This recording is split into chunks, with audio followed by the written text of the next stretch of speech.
एक गांव में एक किसान अपनी पत्नी के साथ रहता था। एक दिन वह किसान अपने खेतों की तरफ जा रहा था।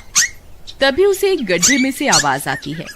अरे ये कैसी आवाज है? लगता है कोई कुत्ते का बच्चा है जो मुसीबत में है। मुझे इसे बचाना होगा, नहीं तो ये मर जाएगा। फिर वह गड्ढे में झांक कर देखता है तो उसे वहाँ एक छोटा सा कुत्ते का बच्चा दिखाई देता है। वह उसे देखकर दंग रह जाता है। उसका रंग नीला होता है। ये तो कोई कुत्ते का बच्चा लगता है, लेकिन ये तो नीले रंग का है। मैंने तो इससे पहले कभी भी नीले रंग का कुत्ता नहीं देखा। इसे घर ले चलता हूँ, सुमन तो इसे देखकर बहुत खुश हो जाएगी। फिर वह किसान उस बच्चे को निकालता है और अपने साथ लेकर घर की ओर चल देता है। अरे सुमन, जल्दी बाहर आओ, देखो मैं तुम्हारे लिए क्या लाया हूँ। तभी उसकी पत्नी बाहर आती है और कुत्ते के बच्चे को किसान के हाथ में देखकर चौंक जाती है। हाय, कितना प्यारा है, ये तो नीले रंग का है। अजी, ये आपको कहाँ से मिला? क्या मैं इसे अपने साथ रख सकती हूँ? मुझे बचपन से एक कुत्ते के बच्चे को पालने का बहुत शौक था। हाँ हाँ, क्यों नहीं, मैं इसे तुम्हारे लिए ही तो लाया हूँ। लेकिन ये आपको मिला कहाँ से? मैं खेत की तरफ जा रहा था, तभी अचानक गड्ढे से इसके रोने की आवाज आई। मैंने झांक कर देखा तो मुझे ये उसमें पड़ा हुआ मिला। ये जरूर भूखा होगा, तुम इसे कुछ खाने को दे दो। इतना बोलकर किसान वहाँ से चला जाता है। फिर सुमन उसकी खूब देखभाल करती है। वह दिन भर उसके साथ खेलता कूदता है। सुमन भी उसे पाकर बहुत खुश थी। वह कुत्ता पूरे गांव में आकर्षण का केंद्र था। वह जब भी गांव में घूमने निकलता, सारे गांव वालों की नजर उसी पर टिक जाती थी, क्योंकि किसी ने भी नीले रंग का कुत्ता पहले अपनी जिंदगी में कभी भी नहीं देखा था। अरे हरिया, देख तो, ये उसी किसान का पिल्ला है। तूने कभी नीले रंग का कुत्ता देखा है क्या? नहीं भाई, मैंने तो पहली बार ऐसा कुत्ता देखा है। लेकिन ये इस किसान को मिला कहाँ से? इतना अनोखा कुत्ता खरीदने की हैसियत तो इस किसान की है नहीं। अरे भाई, इससे तो ये किसी गड्ढे में पड़ा हुआ मिला था। मुझे तो लगता है जरूर ही ये कोई जादुई कुत्ता है। तुम्हें क्या लगता है बाजार में इसकी क्या कीमत होगी? भाई, ये तो नायाब चीज है, ये तो अनमोल होगा। इसके हमें मुंह मांगे पैसे मिलेंगे। भाई, हर नायाब चीज पर तो सिर्फ हमारा ही अधिकार है। देर किस बात की, आज रात को ही इसे किसान के घर से चुरा लेंगे। रात होने पर किसान और उसकी पत्नी घर में सो रहे होते हैं।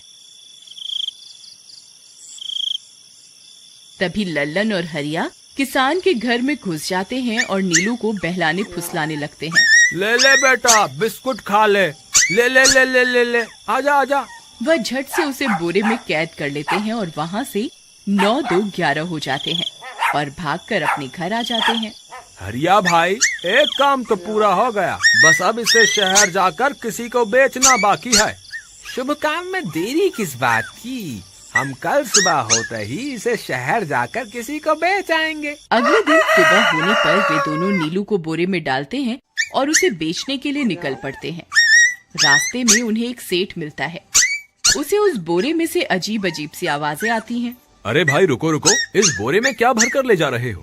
भाई, ये एक जादुई कुत्ता है। ऐसा कुत्ता पूरी दुनिया में केवल एक ही है। ऐसा कैसे हो सकता है भाई? जरा मुझे भी तो दिखाओ। वह सेठ नीलू को देखकर चौंक जाता है।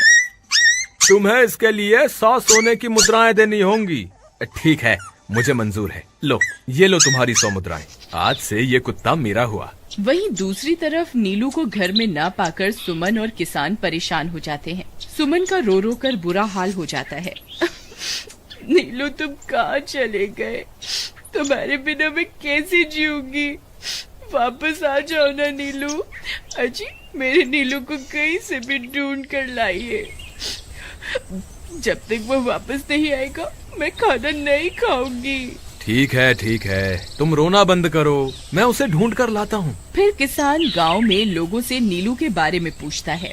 अरे भाई, मैंने तुम्हारे कुत्ते को देखा था। वो लल्लन और हरिया तुम्हारे घर से बोरे में किसी को भरकर ले जा रहे थे। वो अवश्य ही तुम्हारा कुत्ता होगा। फिर किसान भागता हुआ लल्लन के घर जाता है। लल्लन, मुझे पता चल गया है, तुम्ही ने मेरे नीलू को चुराया है। उसे अभी के अभी वापस लौटा दो, नहीं तो मुखिया से कहकर तुम्हें कड़ी से कड़ी सजा दिलवाऊंगा।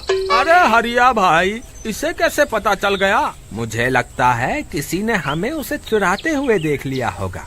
मुझे अभी के अभी मेरा कुत्ता वापस करो, नहीं तो अच्छा नहीं होगा। भाई तुम्हारे कुत्ते को तो हमने 100 मुद्राओं में बेच दिया, अब तुम चाहो तो सारी मुद्राएं रख लो और हमें छोड़ दो। नहीं नहीं, मुझे मेरा कुत्ता ही चाहिए। तुम्हारे पास कल सुबह तक का वक्त है, कैसे भी करके उस व्यापारी को ढूंढो और मुझे मेरा कुत्ता वापस ला कर दो, नहीं तो जेल जाने के लिए तैयार हो जाओ। इतना बोलकर किसान वहाँ से चला जाता है। अरे मर गए रे, अब क्या करें, ये तो थानेदार की धमकी देकर गया है। लल्लन भाई, मुझे जेल नहीं जाना, कुछ करो ना। हाय रे, अब क्या होगा। चलो उस सेठ को ढूंढते हैं, उसे उसके सारे पैसे लौटाकर उस कुत्ते को वापस ले लेंगे। वे दोनों उस सेठ की तलाश में निकल पड़ते हैं, लेकिन बहुत देर तक ढूंढने पर भी उन्हें वह सेठ नहीं मिलता। लल्लन भाई, यहाँ तो उस सेठ का कोई नामो निशान ही नहीं है, न जाने अब तक कहाँ निकल गया होगा। अब क्या करें, हमारे पास कल सुबह तक का ही वक्त है। अरे आर्या, वो देख, ये तो बिल्कुल किसान के कुत्ते जैसा ही लग रहा है। तुम्हारी आंखों में मोतियाबिंद हो गया है क्या बेवकूफ? किसान का कुत्ता नीले रंग का था और ये तो भूरे रंग का है। क्या तुम्हें नीले और भूरे रंग में फर्क दिखाई नहीं देता? अरे तो क्या हुआ, अगर हम इसे नीले रंग से रंग दें तो उसके बाद ये हूबहू नीलू जैसा ही दिखेगा। बात तो तुम सही कहते हो भाई, चलो फिर देर किस बात की, अभी इसे पकड़ते हैं। फिर वे दोनों उस कुत्ते को पकड़कर अपने घर ले जाते हैं और नीले रंग का पानी घोलकर उसे उसमें डुबो कर उसका रंग भी नीला कर देते हैं। अरे भाई हरिया, ये तो बिल्कुल नीलू जैसा ही दिख रहा है। फिर अगले दिन वे उस कुत्ते को अपने साथ लेकर किसान के घर जाते हैं। अरे भाई मोहन, देखो हम तुम्हारे लिए क्या लाए हैं, जल्दी आओ, तुम्हारा नीलू वापस आ गया है, जल्दी आओ। किसान और सुमन की खुशी का ठिकाना नहीं रहा। लल्लन और हरिया, तुमने गुनाह तो बहुत बड़ा किया था, लेकिन वक्त रहते तुमने अपनी गलती को सुधार लिया, इसलिए मुझे तुमसे अब कोई शिकायत नहीं है, तुम दोनों जा सकते हो। फिर वे दोनों वहाँ से निकल जाते हैं। नीलू, तुम वापस आ गए, मुझे तुम्हारी कितनी फिक्र हो रही थी, कहाँ चले गए थे तुम? हाँ, आज के बाद मैं तुम्हें कभी अकेला नहीं छोड़ूंगी। मेरा नीलू इतने दिनों बाद घर आया है, इतना गंदा भी हो गया है। चलो अब हम नहाई करेंगे। फिर सुमन उसे नहलाने लगती है। अले मेरा नीलू नहाई करेगा, इतना गंदा हो गया है। पानी उसके ऊपर पड़ते ही वह कुत्ता छटपटाने लगता है। अरे क्या हुआ नीलू, तुझे तो नहाना बहुत पसंद था, आज क्या हो गया तुझे? तभी उसका सारा नीला रंग उतरने लगता है। अरे ये क्या, इसका रंग क्यों उतर रहा है? तभी वह कुत्ता गुस्से में आकर सुमन को काट लेता है। अरे मर गई रे, हाय रे, अरे सुनो जी, इसने तो मुझे काट खाया। हाय रे अजी, सुनते हो, जल्दी आओ, मुझे लगता है ये हमारा नीलू नहीं है, देखो इसका तो सारा रंग ही उतर गया। ये तुमने ठीक नहीं किया लल्लन, अब मुझसे बुरा कोई नहीं होगा। फिर किसान गुस्से में लल्लन और हरिया के घर जाता है। ए लल्लन, दरवाजा खोल। ए लल्लन, जल्दी दरवाजा खोल, नहीं तो इसे तोड़ दूंगा। आज तुझे मुझसे कोई नहीं बचा सकता। अरे मर गए रे, ये तो उसी किसान की आवाज है, लगता है इसे हमारी तरकीब के बारे में पता चल गया। अरे क्या हुआ भाई, इतने गुस्से में क्यों हो? तुम्हें क्या लगता है मैं बेवकूफ हूँ? तुम किसी भी आवारा कुत्ते को नीला रंग चढ़ाकर हमें दे दोगे और हम मान लेंगे कि वो नीलू है?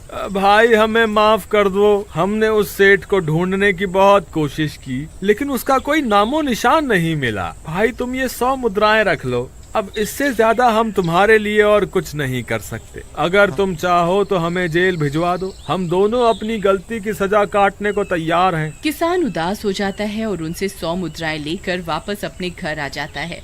मुझे माफ कर दो सुमन, मैं तुम्हारे नीलू को नहीं ढूंढ पाया। ये लो, ये 100 मुद्राएं हैं। नीलू को बेचने पर उन्हें इतने पैसे मिले थे जो उन्होंने मुझे दे दिए हैं। उन्हें अपनी गलती का बहुत पछतावा है, लेकिन अब कुछ नहीं हो सकता। नहीं, मेरा नीलू जरूर वापस आएगा। हम एक काम करते हैं, कल सुबह इन 100 मुद्राओं का भोजन खरीदकर गरीबों में बांट देंगे। क्या पता उनकी दी हुई दुआओं से हमारा नीलू वापस आ जाए। अगले दिन सुबह होने पर वे दोनों उन पैसों से गरीबों में भोजन बांट देते हैं और वापस अपने घर की ओर चल देते हैं। तभी उन्हें कुछ आवाजें सुनाई देती हैं। वे दोनों चौंक जाते हैं। अरे ये तो मेरे नीलू की आवाज है। नीलू, नीलू तुम कहाँ हो? तभी सामने से नीलू भागता हुआ उनके पास आता है। नीलू तुम वापस आ गए, तुम कहाँ चले गए थे? मैं तुम्हारे बिना कितनी उदास हो गई थी। किसी ने सच ही कहा है, दुआओं में बहुत शक्ति होती है।